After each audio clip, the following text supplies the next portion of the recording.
Hello everyone and welcome to the channel. I'm back to break down this 5-game NBA DFS slate on DraftKings. We got trade deadline day today, so we should have all of that information known around 3 o'clock. So keep an eye on any of that news that's going on today. And then from there on, we should be good to go as far as having to worry about any players being traded or anything like that.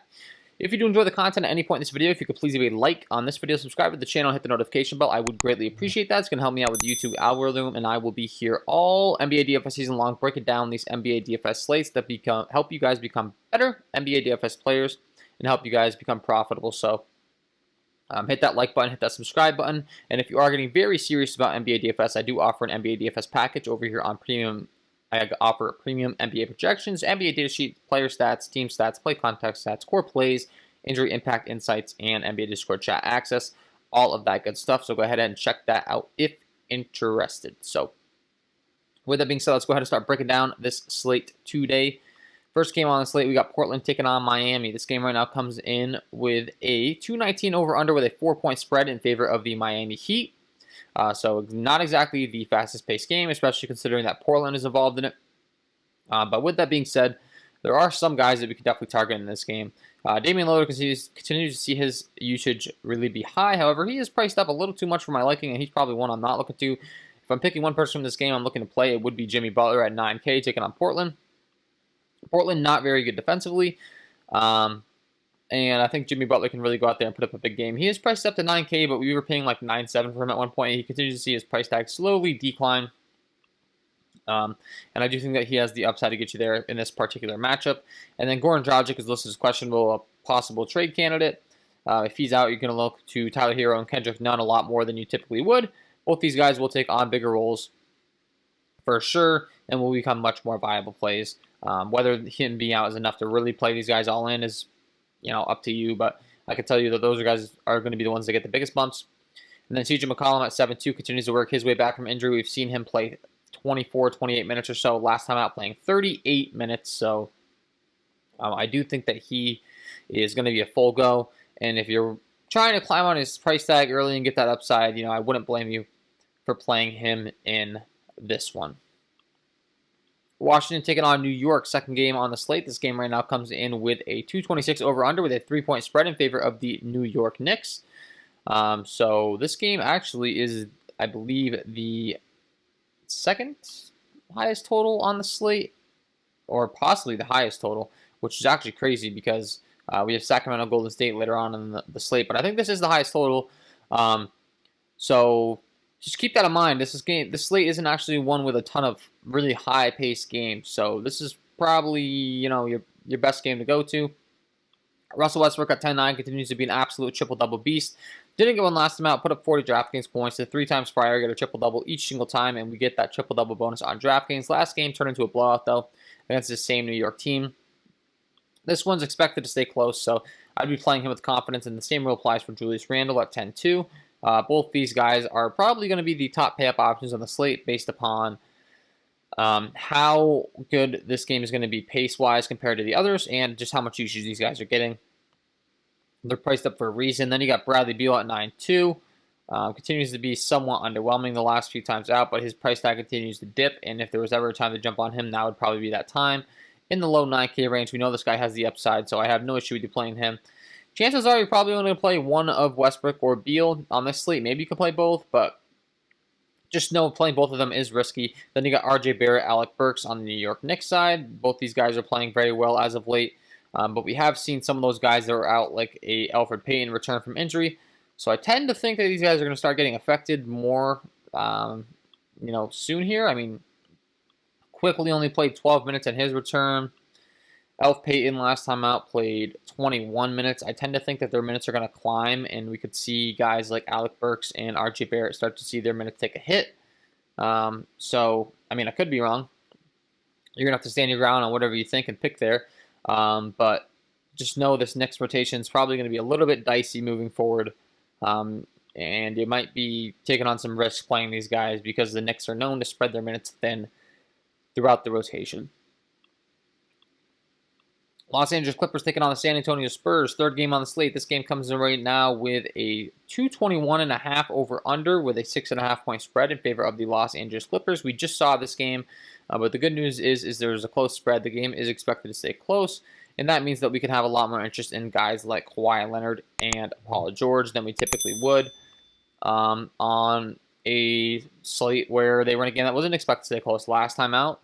The game didn't stay close at all. 134-101 turned into a blowout, and we saw Paul George put up 32 DraftKings points, and we saw Kawhi Leonard put up 48 DraftKings points. So if the game can stay close, these guys are definitely going to be in your best interest to be playing them because they can just produce at a high rate. And the same rule applies for the San Antonio side. You got DeMar DeRozan, DeJounte Murray, Derek White, Kelvin Johnson. I think this rotation is starting to become much more compact and predictable, and especially because Lonnie Walker's out. I think you could definitely see these guys have big games. If the game stays close, and like I said, I do think that the game's going to stay close this time around.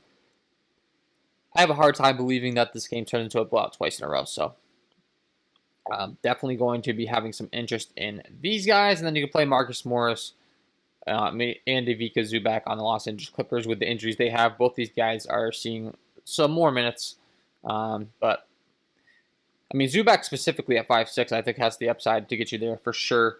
But as mentioned, Kawhi Leonard, Paul George, my favorite options by far. For a good reason, they're going to just get so much on-ball usage. So, like those guys in this one. Philadelphia taking on the Los Angeles Lakers. This game right now comes in with a 211.5 over-under with a 5-point spread in favor of the Philadelphia 76ers. Expected to be very slow paced. We do have some guys that are going to get, some max usage with the injuries. There's no Joel Embiid, so Ben Simmons and Tobias Harris should both see a lot more usage than they were before with Embiid in the game. And there's no LeBron James and Anthony Davis on the Lakers side, so we're looking at guys like Montrezl Harrell, Kyle Kuzma, Dennis Schroeder, Horton Tucker. All these guys should get more usage as well. Problem is, the over-under is very low. It's not expected to really shoot out, and they're all kind of priced up for their roles without those guys in the lineup. DraftKings has done a good job of pricing these guys up. So, just buyer beware there.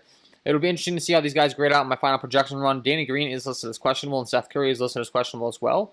So that's interesting because maybe we could have some more interest in guys like Furkan Korkmaz, who is only down here at 4-1. If both those guys are out, he becomes a great play, I think, at his price tag. He should get a lot more shots and a lot more volume to produce, as well as a guy like Shake Milton at 5'2".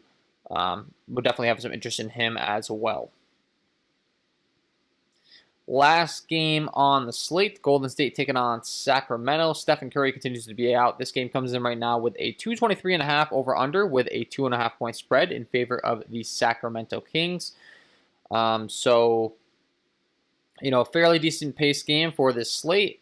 And we do have some guys that are getting some bumps up in usage. With there being no Stephen Curry, Draymond Green, Andrew Wiggins, Kelly Oubre, Jordan Poole continue to see their usage really climb.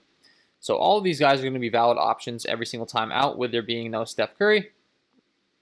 My favorite options would be Andrew Wiggins, Kelly Oubre, and Jordan Poole. I think that they see much more of a usage increase with there being no Steph Curry than a guy like a Draymond Green. And Draymond Green's getting his upside kind of capped because Wiseman's become the starter for this Golden State squad and continues to take away some of the rebounding upside that Draymond Green was displaying before when all the bigs were out. So really liking Jordan Poole, Kelly Oubre, Andrew Wiggins in this matchup taking on Sacramento. Very good matchup for them. And then on the Sacramento side, I'm not too worried about the Golden State defense either, so you can play guys like De'Aaron Fox at the top at 8-7. He is the most appropriately priced out of anyone on his team, though. So as far as, the actual capturing the upside, guys like Buddy Hield, Harrison Barnes, Tyrese Halliburton, with there being no Marvin Bagley, do pique my interest in this one. And I do think that they have, some serious upside based on their price tags. All a little bit underwhelming in the last game, taking on the Atlanta Hawks in a very good matchup. Tyrese Halliburton had a good game. He was my favorite option of the bunch, and he's probably going to be my favorite option of the bunch in this one as well. So just keep that in mind.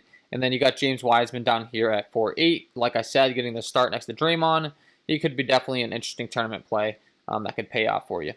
So that is my overall breakdown of this 5-game slate. Before I let you guys go, I got to give you my lock of the night. Let's get into it.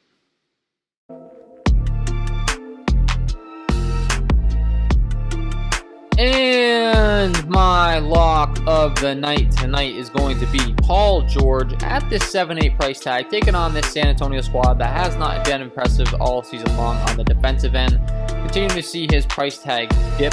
He was up to 8.3, dipped down to 8.2, now he's at 7.8. I think that you've got to jump on this price tag while you can, because Paul George's upside reflects a lot more than this price tag. At only 7.8 in the mid to upper 7K range, I am going to be all over Paul George in this one, and I think you should be too, because his upside is 50 plus, and this is just too cheap for that upside. Paul George is my lock of the night. So there you have it, guys. Paul George, get him in your lineups, and that is all for me in this one. If you did enjoy the content, if you could please leave a like on this video, subscribe to the channel, hit the notification bell, I would greatly appreciate that. And then don't forget to check out all of the KJK DFS links linked below in the description. I wish you guys all the best of luck tonight, and we will see you in the next one.